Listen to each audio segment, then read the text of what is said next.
안녕하십니까. 5월은 종합소득세 신고 납부하는 달입니다.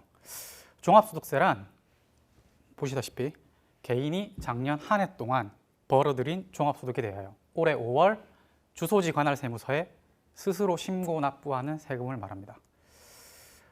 지금 이 시간에는 제가 이번 강의에서는 종합소득세 신고서 작성 요령에 대해서 강의를 하려고 하는데요.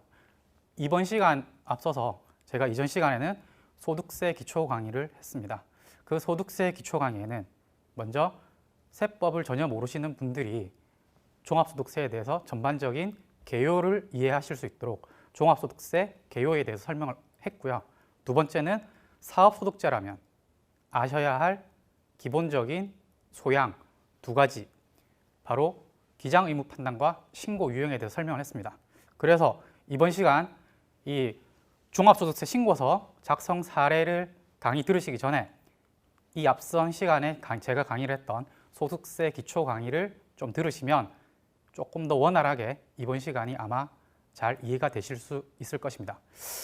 이번 시간 들어가기 앞서 강의는요, 제가 국세청 홈페이지 들어가시면 종합소득세 란에 보시면 종합소득세 신고서 작성 사례가 있습니다. 그 작성 사례는 바로 서면 신고서 작성 사례인데요. 혹시 여러분들 중에 이렇게 생각하시는 분들이 있을 수 있어요. 지금 시대가 어느 시대인데 인터넷 홈택스 가능하고, 그리고 요즘 심지어 핸드폰으로도 신고가 가능하거든요. 그런데 무슨 서면 신고서 작성 사례냐라고 생각을 하실 수가 있는데, 국세 상담을 하고 있는 제 생각은 조금 다릅니다. 왜냐하면 종합소득세 서면 신고서 작성 사례를 잘 하신다면 모든 소득세법이 망라되어 있는 소득세 신고서를 작성하실 수 있으면 홈택스 신고서는 아주 껌입니다. 껌. 누구나 신고서를 작성할 수 있거든요. 그래서 이번 강의를 잘 들으시면 홈택스 신고도 신고 요령이나 화면 도움말 정도만 보신다면 아마 신고가 가능하실 겁니다. 소개가 늦었습니다. 저는 국세상담센터에서 종합소득세 분야와 원천세 분야를 상담하고 있는 손성탁이라고 합니다. 자, 이제 본격적으로 종합소득세 신고서 작성 요령에 대해 살펴볼 건데요. 그 첫 번째 사례로 단일소득 단순경비율 신고서 작성 사례를 살펴보겠습니다. 부제목에 보는 바와 같이 프리랜서 학원 강사네요. 이 프리랜서 학원 강사 어떤 분이냐? 우리가 소위 말하는 인적 용역 사업소득자, 즉 프리랜서, 고용관계 없이 근로소득자와는 좀 다릅니다. 이분들도 소득을 지급받을 때 소득을 떼고 받거든요. 3.3% 떼고 받는다고 하죠. 그분이 소득이 아마 2019년도에 하나밖에 없는 것 같습니다. 소득이 하나밖에 없고, 그리고 신고 요령은 단순경비율 신고서를 작성하게 됐네요. 한번 넘어가 볼까요?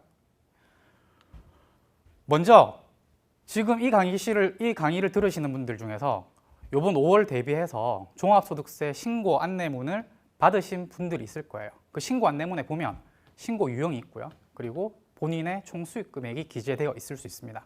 그리고 국민연금 납부액 등등등이 기재가 되어 있을 겁니다. 그런데 혹시 종합소득세 신고 안내문을 못 받아보신 분들이 있어요. 저희 상담센터에 간혹 가다가 아직 신고 안내문을 못 받아봤습니다. 어떻게 해야 되나요? 이렇게 나오거든요. 그런데 국세청에서는 여러 신고 유형별로 나눠서 순차적으로 신고 안내문을 보내고 있고요. 언젠가는 받아보실 수 있겠지만은 그것보다도 신고 안내문을 조회하려면 인터넷 홈택스를 통해서 신고 안내문을 확인하실 수가 있습니다. 인터넷 홈택스 로그인 하시고요. 그 다음에 신고 납부 항목, 그리고 종합소득세 신고 도움 서비스에 가시면 신고 안내문을 조회하실 수가 있고, 또는 홈택스 로그인 하시고요. 마이 홈택스에 들어가시면 우편물 발송 내역 조회라고 있습니다. 거기 가시면 본인의 신고 안내문을 조회하실 수 있습니다. 자, 그러면 신고 안내문을 봤습니다. 신고 안내문을 보니까 현재 2019년 종합소득세 신고와 관련해서는 총 13가지의 신고 안내 유형이 있습니다. 그중 사업소득자와 관련해서는 10가지 정도의 신고 안내문이 있는데요. 자, 우리가 이번 시간 살펴보게 될 단순경비율 대상자는 10가지 중에 3가지가 바로 해당됩니다.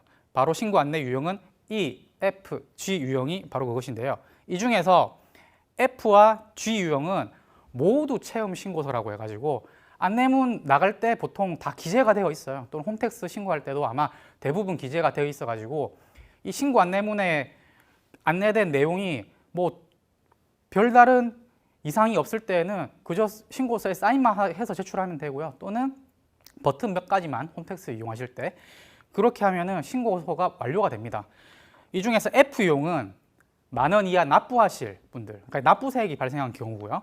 G유형은 10,000원 이상 환급할 세액이 발생한 사람들입니다.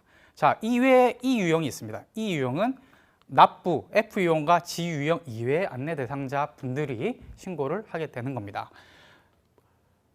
본격적으로 신고서 작성에 앞서서 제가 이전 소득세 기초 분야에서 강의할 때도 말씀드렸지만은 우리나라 소득세, 종합소득세 계산 구조를 아는 것은 종합소득세 신고할 때 굉장히 유용하거든요. 왜냐하면 종합소득세 계산 구조를 알고 있으면 그것이 바로 신고서의 신고서 작성 내용입니다. 한번 살펴보면요. 맨 먼저 우리는 이 종합소득 금액을 먼저 구해야 됩니다. 종합소득 금액이 뭐냐? 자, 종합소득 금액은 이자, 배당, 사업, 근로, 연금, 기타 소득 총 6가지 소득이 있는데요. 지금 이 시간에 하게 될 단일 소득, 단순 경비율 대상자분께서는 사업소득 하나밖에 없죠. 그러면은 이 종합소득 자체 금액이 사업소득 금액이 되는 거예요. 그럼 사업소득 금액이 종합소득 금액이다. 종합소득 금액을 구했습니다.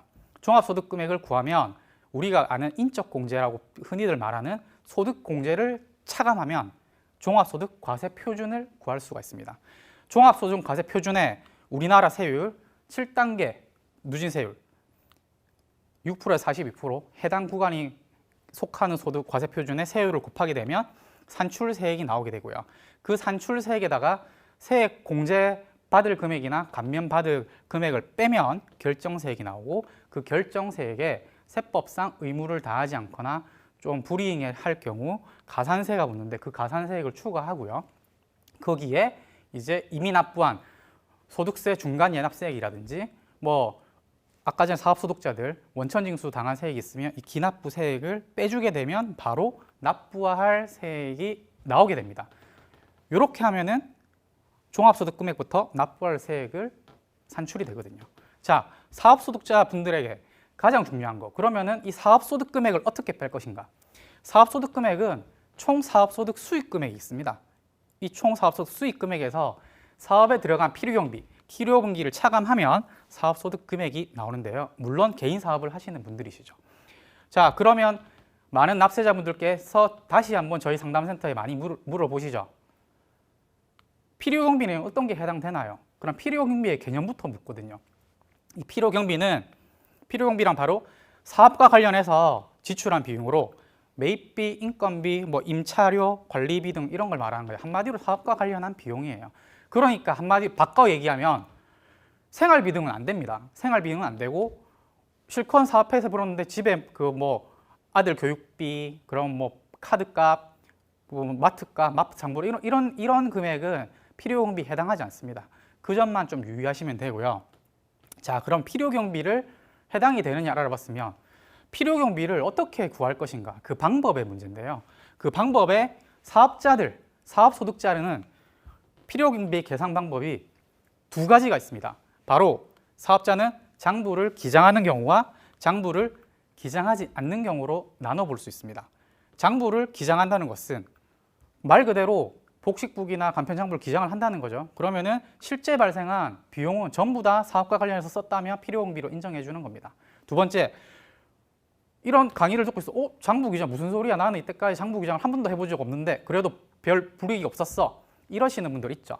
물론 있습니다. 왜냐하면 사업자 중에 장부를 기장하지 않더라도 소득세 신고는 할 수가 있거든요. 바로 소득세 신고 시 장부를 미기장하신 분은 세법에서 정한 경비율을 적용합니다. 그것을 추측하여 계산한다. 경비율을 추측하여 계산한다. 라는 용어로 써서 추계라는 말을 씁니다. 그래서 장부를 기장하지 않으신 분들은 신고 유형 선택하실 때 추계, 단순, 추계, 기준 이런 식으로 신고 유형을 할 때 그 경비율을 선택하실 수가 있습니다. 자, 그러면 제가 필요경비 그럼 장부 기장을 하고 장부 기장을 안 하고 이 모든 걸 떠나서 저는 항상 강조하는 바가 있습니다. 질문이 들어올 때 장부 기장을 하시든 장부 기장을 하지 않으시든 사업과 관련해서 필요경비를 지출했다고 한다면 반드시 이런 좀 증빙 서류는 좀 보관하셔라. 증빙서류가 뭐냐? 바로 국세청 4대 적격 증빙서류, 세금계산서, 계산서, 신용카드 매출전표, 그리고 현금 영수증이 그건데요. 물론 이외에 증빙이 있을 수 있어요. 우리 구멍가게 가서 간이 영수증 이런 거 받아도 되거든요. 근데 그런 거 받았을 때는 뭐 실질이 인정될 때, 물론 인정될 때도 있지만 그런 거는 적격 증빙이 아니기 때문에 그 세무상 가산세를 부담하실 수도 있어요. 그런 부분을 아셔야 되기 때문에 가급적 세금계산서, 계산서, 신용카드 매출전표 또는 현금 영수증을 매입과 관련해서는 수취하시는 게 좋습니다. 그리고 보관을 하셔야죠. 그리고 인건비, 예를 들어서 사업 식당 하는데 종업원 구했어요. 그리고 종업원 아르바이트나 아니면 정규직한테 돈을 줬어요. 돈 줄 때 세금 떼야 되거든요. 세금 떼고 국가에 납부하고, 그리고 인건비를 지급했다고 직원에게는 근로소득 원천징수 영수증이나 뭐 이런 근로소득 원천징수 주고, 그 다음에 국가에 그 지급 명세서를 제출을 해야 됩니다. 이런 것들이 다 필요경비를 입증하는 증빙서류입니다. 이런 것들은 반드시 좀 구비를 했으면 좋겠어요. 왜냐하면 장부를 기장했든 안 했든, 왜냐하면 조금 이따가 드릴 설명에서 어떤 게 차이가 나고 그리고 왜 중요한지를 설명해 드리겠습니다. 다음, 이제 구체적으로 단일 소득 단순 경비율 신고서 작성 사례를 보겠는데요. 요번에 뽑은 주제는 학원 강사입니다. 이 학원 강사는 지금 말이 학원 강사지 프리랜서예요. 프리랜서고 근로소득자랑 다른 분들이에요. 우리가 흔히 얘기하는 3.3% 뗐어요. 3.3% 떼고 돈 받았어요. 이런 분들을 다 프리랜서라고 하고 조금 전문용어로 인적 용역 사업소득자라고 합니다. 인적 용역 사업소득자는 이게 근로계약이 아니고 내가 일한 만큼, 그리고 내가 뭐 그 업무로 뭐라 해야 되냐 갑자기 생각이 잘 안 나지만은 일한 만큼 더 많은 수입이 있으면 근로소득자와는 다르게 수당이 많아질 수 있거든요. 그래서 하시는데 한번 보겠습니다. 경북 포항에 사시는 강하늘 씨, 여성이네요. 여성이시고 이제 사업소득 금액을 봐야죠. 학원은 성실 학원에서 근무를 하고 있습니다. 과목은 뭔지 안 나옵니다. 봤더니 2018년도, 지금 2018년도를 저는 작년이라고 표현하겠습니다. 왜냐하면 올해 신고는 2019년도 걸 하기 때문입니다. 그런데 2019년 신고는 2020년 올해 하죠. 헷갈릴 수 있으니까 저는 작년을 18년이라고 표현을 하겠습니다. 자, 작년 수익 금액이 2천만 원이네요. 근데 올해는 6천만 원이네요. 능력이 굉장히 출중하신가 봐요. 학원에 뭔가 2018년도에 첫 학원 강사를 했을 수도 있고요. 그랬는데 2019년도에는 학원 원장 선생님께서 인정을 하셨는지 많이 줬네요. 3배나 더 벌었네요. 자, 그럼 한번 볼까요? 먼저 기장 의무를 판단하셔야죠. 기장 의무를 판단하실 때 작년 2018년 직전 연도라고 하죠. 2018년 기준으로 7,500만 원 미만이네요. 그러니까 작년 기준에 2천만 원이죠. 그러면은 간편장부입니다. 이거 넘어가면 어떻게 되겠습니까? 7,500만 이상 되면은 복식부기 의무 대상자입니다. 자, 그러면 이제 기장 의무는 간편장부 보관. 두 번째,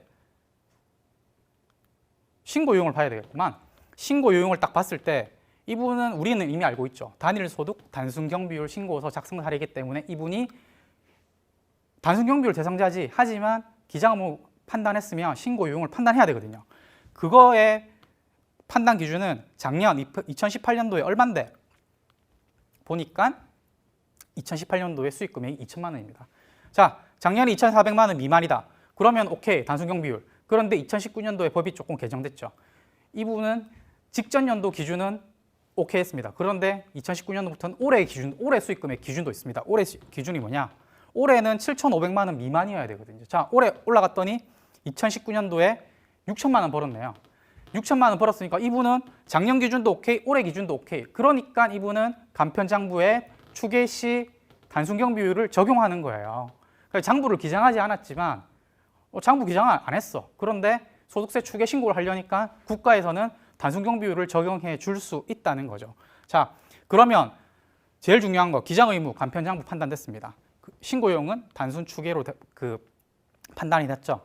이 시점에서 한번 기장 의무에 대해서 살짝 살펴보고 갈게요. 자, 우리나라 사업자들은요, 무조건 장부를 기장하라고 법에서 규정하고 있습니다. 그 장부 기장의 종류는 복식부기가 있고요, 간편장부 대상자가 있습니다. 모든 사업자는 복식부기가 기본이라고 했습니다. 그런데 딱 봐도 복식부기 어렵지 않습니까? 복식부기는 복식부기는 회계를 좀 알아야 됩니다. 뭐 차변, 대변, 그리고 뭐 이거 회계 원리 좀 알아야 되거든요.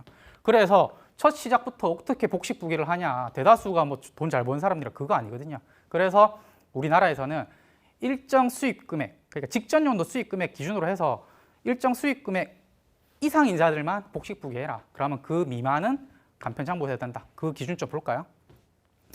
보이시죠? 자, 직전 연도, 이분은 직전 연도 수익 금액이 일정 미만인 사업자에 해당됩니다.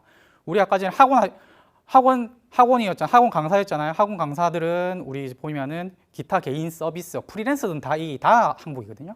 다 항목이기 때문에 이분들 직전에 7,500만 원 미만이면 전부 간편장부 대상자입니다. 간편장부 대상자고, 그리고 신규 사업자들은 무조건 간편장부 대상자입니다. 그러면은 작년 직전 연도에 7,500만 원 넘으면 어떻게 하냐?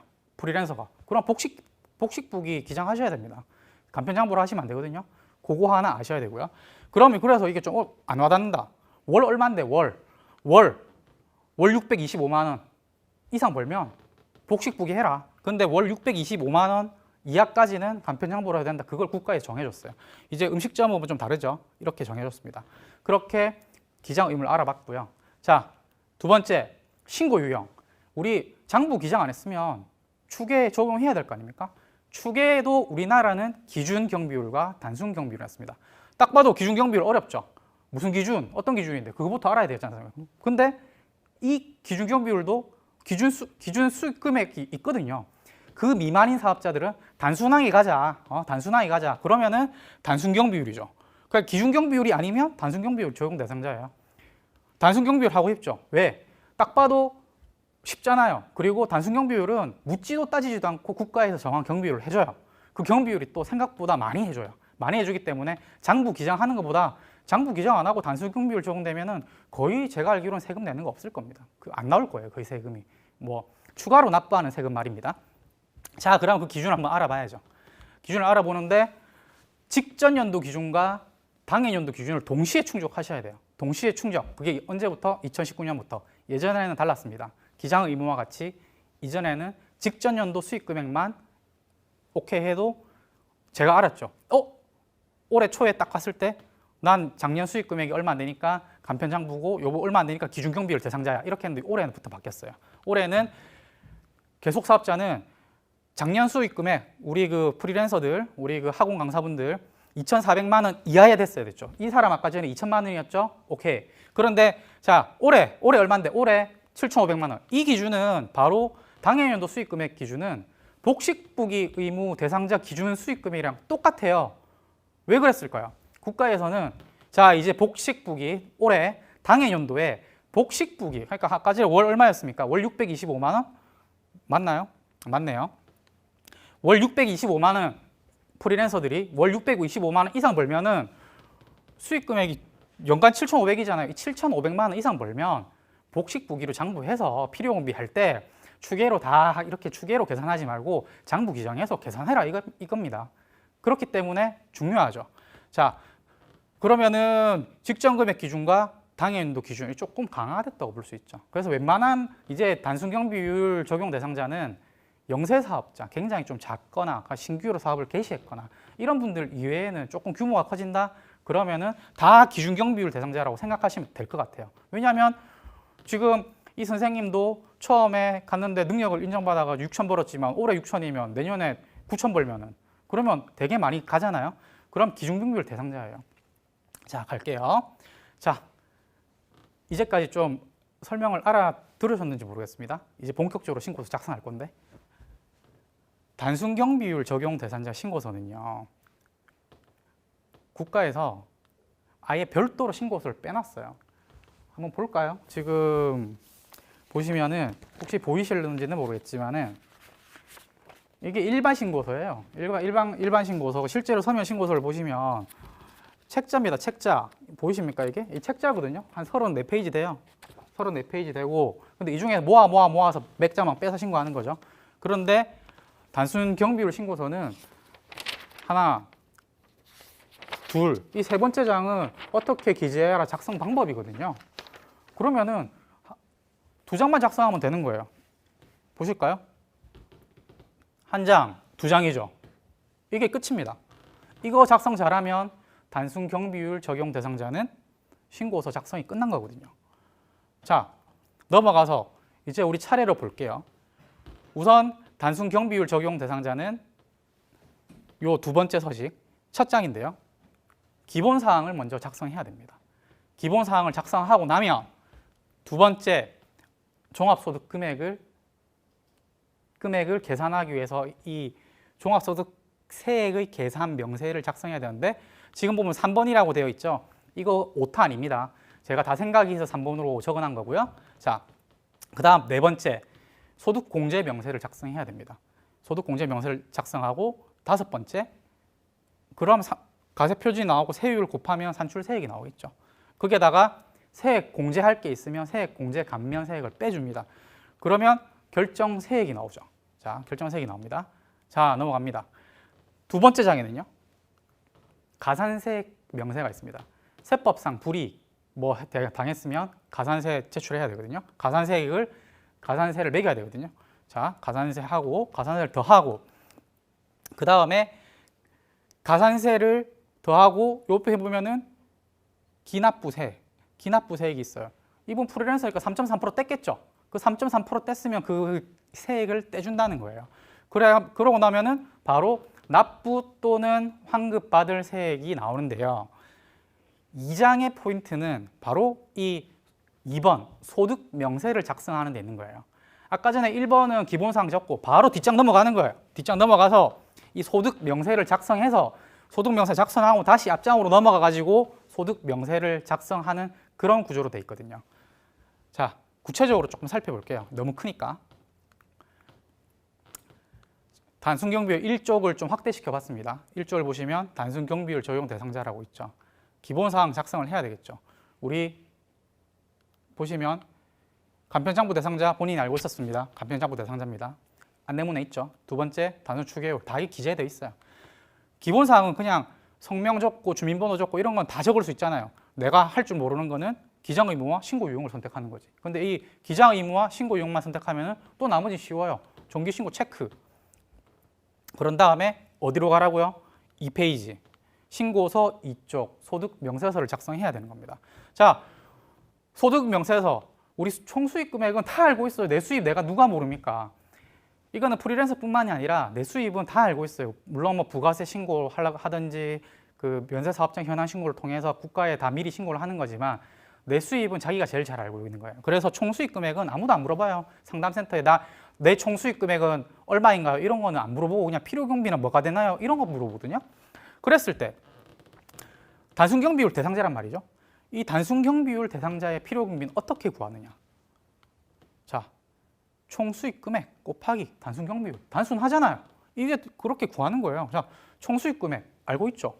두 번째, 필요경비를 조회해 봐야 되겠죠. 어디서 조회해야 되냐?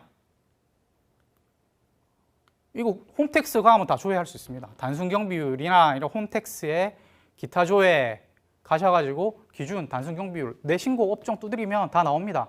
나오셔서 경비율 체크할 수 있거든요. 그러면은 경비율을 여기 적고요. 그리고 곱하기 총수익 금액 곱하기 단순 경비율을 하면 필요경비가 탁 산출되게 돼 있죠. 그런데 이거 자세히 보시면 모를걸요. 저도 순간적으로 당할 뻔했지만 이분은 인적 용역 사업자, 프리랜서거든요. 프리랜서가 수익 금액 6천이다. 그러면 한번 생각해 봐야 됩니다. 프리랜서가 4천만 원이 넘는다. 국가에서는요. 프리랜서들이 4천만 원 이상 넘어갈 때는 경비율을 약간 차등을 줘요.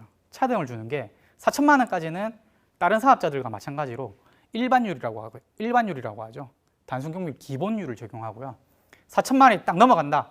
넘어간 금액부터는 돈을 좀 보시는 것 같네요. 그러면은 경비율을 좀 줄이겠습니다. 보시면은 일반율은 61.7%고 초과율이라고 하죠. 46.4%인데 약간 차이 나잖아요.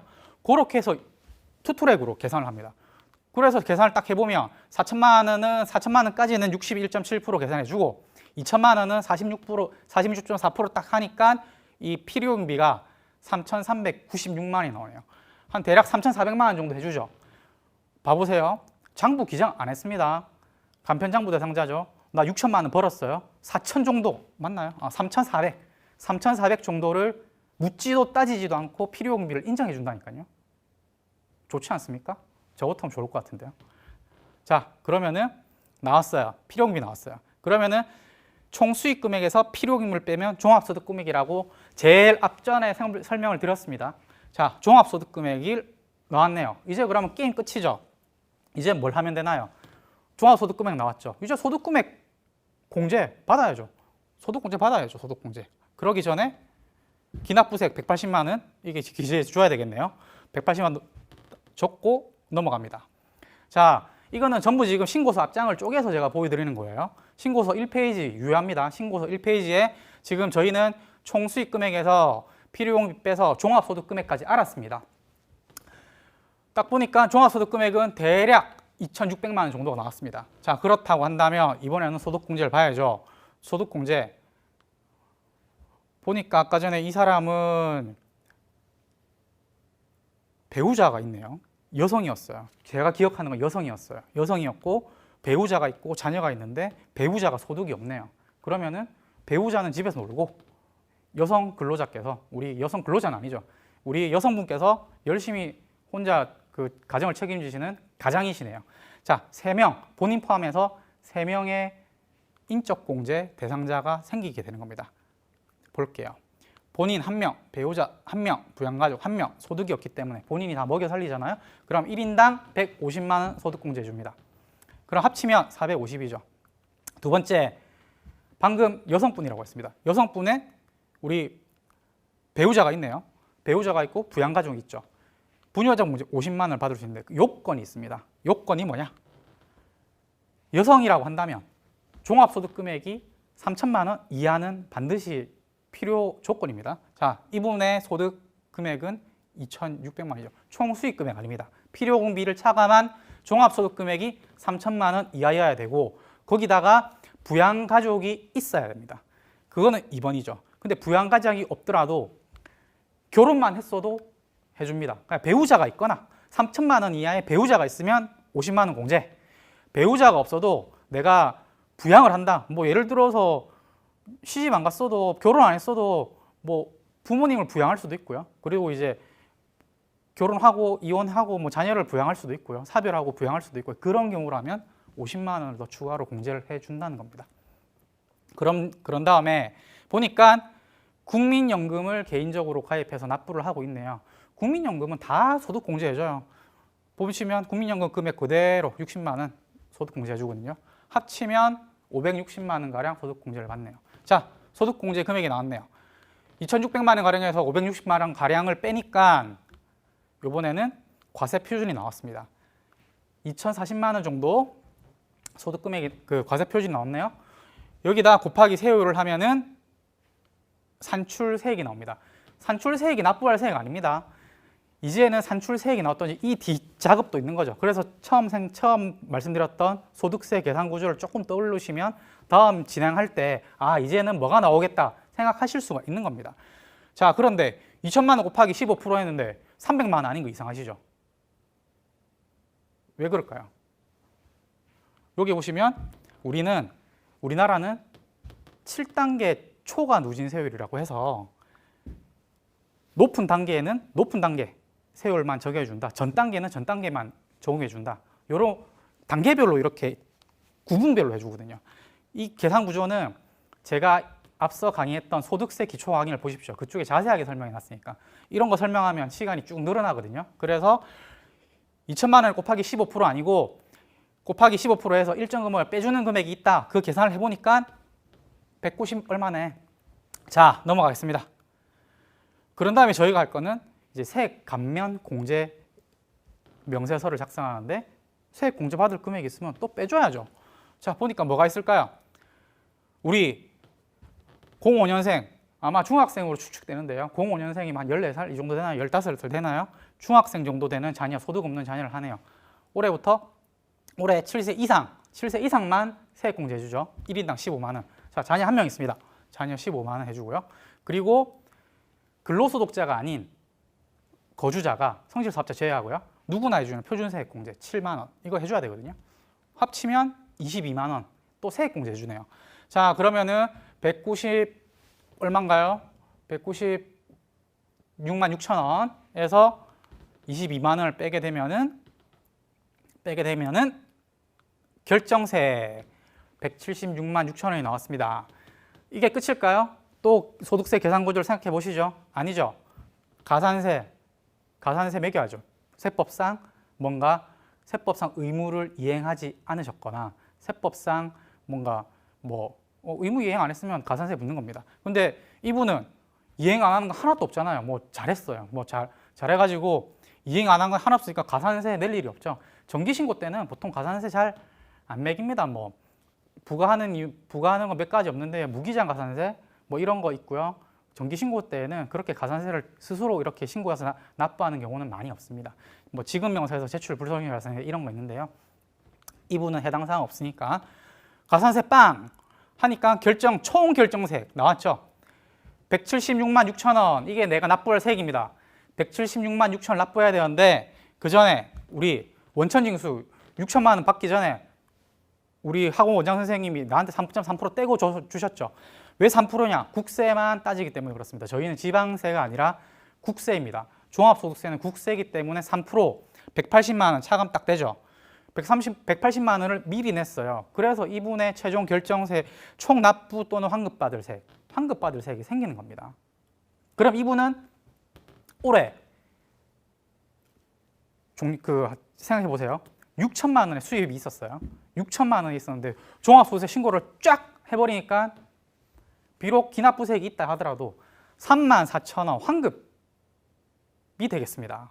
이분은 모두 채용 신고 대상자겠죠. 만 원 이상 해야 되니까. 환급이에요. 봐보세요. 장부 기장 했나요? 안 했습니다. 그리고 안 했는데 단순 경비율 적용해 줬죠. 심지어 4천만 원 초과해가지고 초과율 해줬어요. 초과를 적용했어요. 그럼에도 불구하고 세금을 아예 안 낸 건 아니에요. 아예 환급 받은 건 아니에요. 지금 국가에 최종적으로 납부한 세금은 176만 6천 원, 6천만 원 수입에 대해서 소득세는 176만 6천 원을 내셨죠. 그런데 내가 이미 납부한 세액이 더 많다 보니 환급이 된 결과가 발생했죠. 어떻습니까? 되기 쉽지 않나요? 2장만 작성하면 됩니다. 단순 경비율 대상자는. 보면은 신고서 작성 완료. 이런 결과죠. 아까 전에 방금 제가 쭉 설명드린 거 단 2장. 단 2장만 작성을 하면 간편장부 대상자 그리고 이 소득만 그러니까 단일 소득 딱 하나의 소득 그리고 내가 단순 경비율이 적용된다. 그러면 이 서면 신고서 2장만 작성하시면 신고서는 작성 오케이 환급까지 그리고 납부할 세액 있으신 분들도 손쉽게 작성을 하실 수 있을 겁니다. 그래서 제가 추가적으로 이 단순 경비율은 너무나 쉽다는 것을 홈택스 통해서 한번 보여드릴게요. 홈택스는 어떠냐? 지금 이건 홈택스 로그인 하셔가지고 신고 들어오면 이런 화면 나오거든. 종합소득세 신고 들어오시면 이건 제가 설명 안 드리겠습니다. 왜냐하면 이 2장을 설명해드리면 제가 아까 전에 신고 도움말이나 요약이나 이런 거 보면은 다 할 수 있을 수가 있어요. 자, 단일소득 단순경비율 추계신고서 정기신고서 작성 클릭합니다. 그러면은 화면이 떠요. 신고 도움 자료돼요. 신고하시겠어요? 이런 문구 떠요. 이상 없으면 그냥 클릭만 하면 끝나거든요. 자, 이거 우리 한글 읽을 수 있으면 다 이해하실 수 있는 거예요. 이 소득세 신고서 작성만 하실 수 있으면. 그래서 이상 없으면 넘어가. 그런 다음에 제가 손으로 기재할 필요도 없어요. 주민등록만 딱 치고 조회. 그리고 장애인 여부, 장애인 약간 단순 경비를 할 때 조금 인정해 주고 있는 게 있는데 그건 좀 세세한 거니까. 그 다음에 전부 다 저장 후 클릭 다 입력이 돼요. 그 다음에 우리가 하는 홈택스는요. 서면이랑 다른 게 서면 신고서는 차례대로 흘러갑니다. 왜냐하면 총 합쳐야 될 게 앞에 다 표시해야 돼 있는데 홈택스는 그런 세세한 명세들을 먼저 작성을 하면 최종적으로는 그게 자동적으로 집계가 돼버려요. 그러니까 수동 신고서는 내가 집계를 내서 옮겨 적어야 되며 홈택스는 세부 명세를 작성하다 보면 집계표는 자동으로 집계가 되거든요. 그래서 편하다는 거예요. 그래서 얘는 바로 이쪽에 있었던 수동신고서 이쪽에 있었던 소득명세를 바로 작성하잖아요. 이 작성하게 되면 그냥 소득금액 이런 건 자동 막 계산돼요. 계산되고 지금 바로 가니까 소득공제 되잖아요. 소득공제명세 작성하죠. 그 다음 세액공제명세 작성하죠. 가산세명세 작성하죠. 기납부세액명세 작성하죠. 그럼 신고서 제출이네? 얼마나 쉽습니까? 쭉쭉쭉 넘어가잖아요. 이거는 참고사항으로 말씀드리면 2017년 기속 신고서 그 전자신고 매뉴얼을 제가 그 국세청 홈페이지에 다운받아서 캡처한 거니까 신고 화면에 약간의 차이는 있을 수 있으나 거의 똑같다고 보시면 됩니다. 그러고 요건 다른 게 있죠. 홈택스로 전자신고했으니까 접수증도 전자로 출력할 수가 있고 그 다음에 신고 내역도 전자적으로 확인하라고 이런 게 문구가 뜹니다. 출력도 하실 수가 있겠죠. 본인이 한 거. 한 다음에 보면은 신고 내역 확인하라고 나와 있고 끝났어요. 너무 쉽지 않아요? 근데 개념을 알고 있으면 쉽지. 개념을 알고 모른 다음에 버튼만 계속 누르면 다음 연도 신고할 때 멘탈 털립니다. 왜 그런지 아세요? 이분 예로 들었죠? 이분 올해 수익, 2019년도 수익 금액이 얼마였을까요? 6천만 원이었습니다. 6천만 원이었으면 한번 기억을 더듬어 보겠습니다. 이분 2020년, 올해 2020년이잖아요. 올해 기장의무는 어떻게 될까요? 자, 7,500만 원 미만. 간편장부 오케이. 자, 그러면은 올해 이분 기분 좋겠죠? 2020년 5월에 나 6천만 원, 2018년도에 비해서 총급여액, 총소득이 4천만 원 늘었는데 세금 많이 낼 줄 알았는데 34,000원 환급. 결론적으로는요. 세금 176만 원 내셨지만 환급. 그 생각하고 있겠죠? 근데 올해 더 잘했어요. 1억을 벌었어. 1억. 수익금액 1억. 드디어 1억 강사. 그런데 생각하겠죠? 작년에 난 장부 기장 아무도 안 했어요. 장부 기장도 안 했어요. 그냥 세무서 갔어요. 아니면 뭐 홈택스 통해서 그냥 신고했어요. 그 안내문 보고. 그런데 34,000원. 그 생각을 가지실 수 있으시죠? 큰 코 다칩니다. 경비율이 어떻게 될까요? 경비율 생각나시나요? 자, 생각 안 나시면 앞으로 돌려서 보세요. 생각 안 나시면 직전 연도 프리랜서는 직전 연도 수익 금액 기준 2,400만 원 미만이 되어야 단순 경비율 적용할 수 있습니다. 그러면은 이분 내년에 2021년 5월에 신고할 때는 기준 경비율 대상자거든요. 기준 경비율 기장 안 하고 방금 아까 전에 얘기했던 그 주요 경비 같은 거 매입 지출한 비용에 대해서 증빙 같은 거 보관 안 하고 있죠. 그냥 기준 경비율만 딱 계산해서 비교 소득 금액 같은 게 있거든요. 그것을 하면 세금이 생각보다 많이 나옵니다. 그러면은 저희한테 문의 주시죠. 이게 뭔가요? 똑같이 했을 뿐인데 왜 세금이 많이 나왔나요? 그러면 저희는 귀하께서는 간편장부 기준 경비율 대상자라서 이제는 단순 경비율 적용 안 됩니다. 뭐 이렇게 답변을 하거든요. 그래서 올해 단순 경비율 적용 대상자라고 해서 내년 신고 때도 단순 경비율 적용 대상자가 아닙니다. 반드시 유예에 대해서 제가 장부를 기장해야 하는 이유에 대해서 간략하게 한 3번 정도, 세 가지 정도 했습니다. 무기장 가산세 안 내도 돼요. 무기장 가산세는 4,800만 원 수익 금액이 이상 되면은 장부 기장 안 하면 가산세 내야 되거든요. 이분은 교묘하게 이번에 직전 연도에 4,800만 원이 안 됐기 때문에 무기장 가산세도 적용이 되신 게 아닌 거예요. 그리고 이제 프리랜서들은 그 적자 날 일이 없지만 일반 사업 하시는 분들은 적자가 간혹 날 때가 있습니다. 적자가 날 때는 장부 기장을 안 하면 그런 적자 금액, 결손금은 공제를 받을 수가 없습니다. 그리고 세 번째, 장부 기장을 했을 때는 각종 세액 감면이나 공제가 가능하거든요. 이런 혜택들이 있어요. 그래 장부 기장하시라는 거고요. 제가 나름대로 그 세법 3단을 하다 보니까 복식부기 의무 대상자가 아니라면 그러니까 연간 기준금액 이분 같은 경우는 7,500, 음식점원 같은 경우에는 뭐 한 1억 5천 안 되시는 분들은 스스로 간편장부 하셔도 돼요. 뭐 가계부처럼 생겼거든요. 이렇게 생겼어요. 간편장부 되게 간단해요. 이거는 저희 국세청 홈페이지 들어오시면 간편장부 안내가 있거든요. 이게 들어오시면 되게 간편장부 프로그램도 제공하고 있어요. 되게 간단해요.